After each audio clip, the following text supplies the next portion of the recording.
Olá, meu nome é Luan Silva, eu sou professor da oficina de bufonaria dentro do programa de oficinas culturais da Unidade de Gestão de Cultura da cidade de Jundiaí. E essa é a nossa 9ª aula. E nessa aula nós vamos falar sobre a paródia. A paródia que é uma grande ferramenta para o bufão. Primeiramente vamos pensar no que é paródia. Vamos falar um pouquinho sobre o que é paródia e algumas de suas características. Depois entramos nela como ferramenta do bufão. Muito bem, vamos para a definição. Paródia, no dicionário, é obra literária, teatral, musical, que imita outra obra ou os procedimentos de uma corrente artística, escola, etc., com objetivo jocoso ou satírico, arremedo. Não é uma aula de português, mas temos que entender esses conceitos para entender a paródia. Como vemos aqui, ela é algo que se utiliza da imitação, ou seja, da representação de uma outra perspectiva de uma obra. E algumas de suas características são a recriação de um texto, geralmente célebre, conhecido, uma escritura de caráter contestador, irônico, zombateiro, crítico, satírico, humorístico, jocoso. A paródia constrói, assim, um percurso de desvio em relação ao texto parodiado, numa espécie de insubordinação crítica e cômica.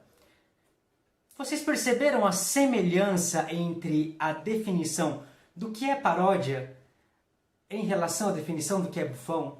É muito próxima, né? O bufão, ele praticamente é a paródia, né? Ele se utiliza dessa ferramenta muito. Desde a Idade Média, assim como o bufão se desenvolveu na Idade Média, a paródia também se desenvolveu muito na Idade Média. Se parodiava, se ironizava muito, principalmente os eventos religiosos que existiam na época eram parodiados por trovadores, por bufões. Então o bufão era uma própria paródia do rei, se formos pensar na raiz, né? Porque ele não era só uma caricatura. Normalmente a caricatura ela é o quê? Ela é uma expansão de uma figura. Ou seja, se você faz uma caricatura de um político, você expõe aquilo que é ou positivo ou negativo dele, normalmente mais negativo.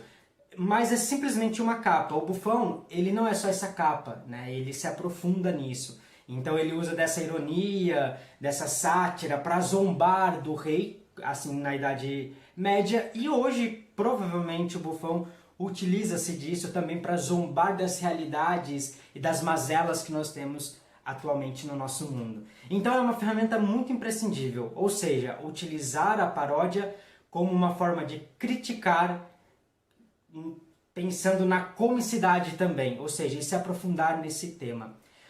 Hoje, por exemplo, existem muitas paródias, principalmente de música. Podemos ver muitas músicas que são parodiadas. O Whindersson Nunes, por exemplo, é um grande exemplo do que é essa paródia na música. Ele satiriza algumas músicas e coloca temas do cotidiano dele nessas músicas que acabam se tornando cômico, né? No texto literário também é muito forte a paródia.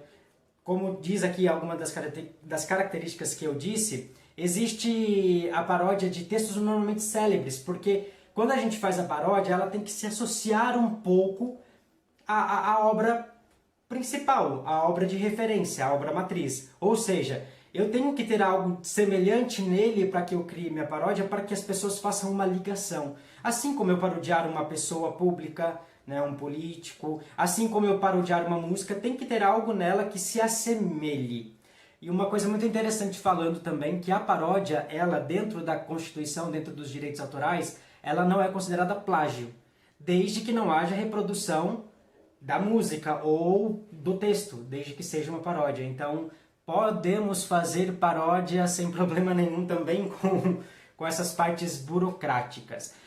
Nesse livro que eu já mostrei para vocês em outra aula, o Bufão, as suas artes, artesania, disfunção e soberania, eles falam muito também sobre a questão da paródia como instrumento para o bufão. Então é muito bacana. Eu vou pegar aqui uma parte que eu separei para vocês, que eles falam muito sobre a questão da paródia, é o regozijo da paródia. E tem uma parte que é muito bacana que eles falam o seguinte: para poder denunciar os abusos do poder e as atrocidades humanas, o Buffon aprendeu a jogar com as palavras de forma inteligente, tratando os assuntos de forma enviesada ou oblíqua. A origem da palavra paródia, a qual significa imitação bufa de um texto poético, é formada pela palavra para, ao lado de, e ode, e designa como pertinência essa ação oblíqua da performance bufonesca. Ou seja, a paródia ela é praticamente o Buffon literário. E o Buffon se utiliza disso, como a gente vê aqui no texto, justamente de uma forma inteligente, para que ele possa atacar, expor, na verdade eu acho que atacar não é muita palavra, mas expor essas mazelas que ele quer mostrar do mundo, essa crítica que ele quer fazer do mundo. Isso é muito bacana. Existe um grande estudioso do teatro, principalmente da comédia dell'arte, que é o Dario Fo.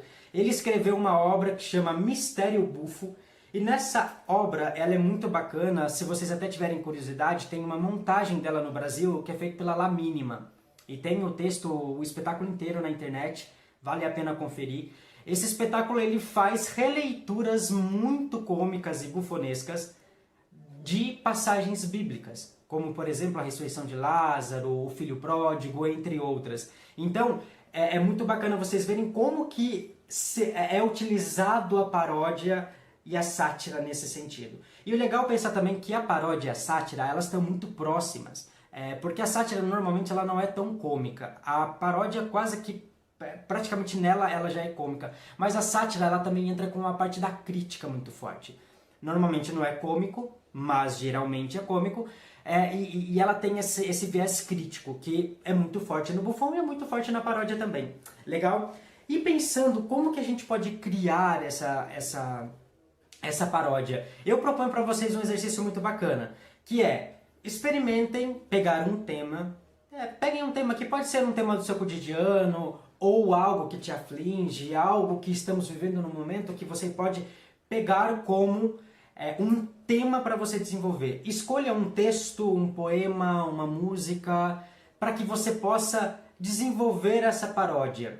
E aí observem quais características que você quer utilizar. Se você quer, por exemplo, de um poema, pegar a métrica que ele tem para construir esse texto, ou se você quer pegar a forma que ele é escrito de um texto conhecido, suponhamos, você pega Ser ou Não Ser, Eis a Questão, de Hamlet, como que você pode transformar isso em um texto atual, né? Essa parte do texto de Hamlet, e construir ela de uma forma inteligente, colocando os assuntos que você quer. É uma proposta muito bacana. Ou uma música. Então a música ela tem essa facilidade do ritmo, né? Porque a música ela é rítmica.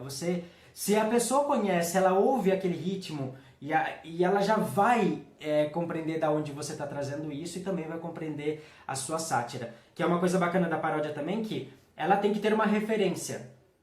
A pessoa que está ouvindo aquilo tem que ter a referência de onde vem. Então, se eu pego, por exemplo, um texto que não é muito conhecido, ou uma música que não é muito conhecida, talvez as pessoas não vão compreender muito essa questão da paródia. Então, por isso que numas definições que eu mostrei para vocês aqui, ela diz que normalmente é feito de textos célebres, textos conhecidos. Então, isso é muito bacana da gente observar. Legal? Vou concluir essa aula com uma frase também do livro do Buffon e suas artes, que eu achei muito bacana, que ela diz principalmente sobre a questão do universo de como jogar com o Buffon, do prazer que o Buffon tem em jogar, do prazer que o Buffon tem em fazer isso que ele está fazendo.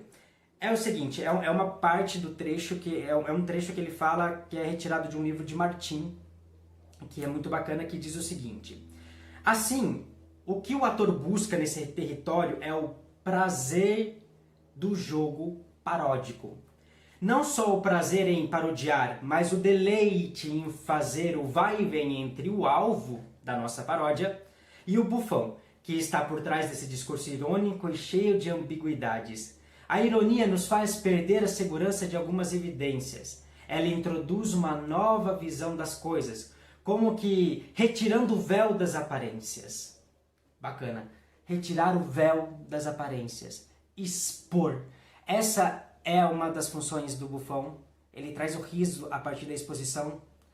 E também e ter esse prazer, esse deleite de poder satirizar, de não ter esse medo de falar, né? Isso é muito bacana. Então, o ator que faz esse bufão tem que ter esse prazer em transitar entre o bufão e essa paródia de que ele está parodiando e tudo mais. É isso, galera. Essa foi a nossa 9ª aula. Mais uma ferramenta aí do bufão para vocês. E vamos nos falando. Estamos aqui à disposição. Qualquer coisa. Até. Tchau, tchau.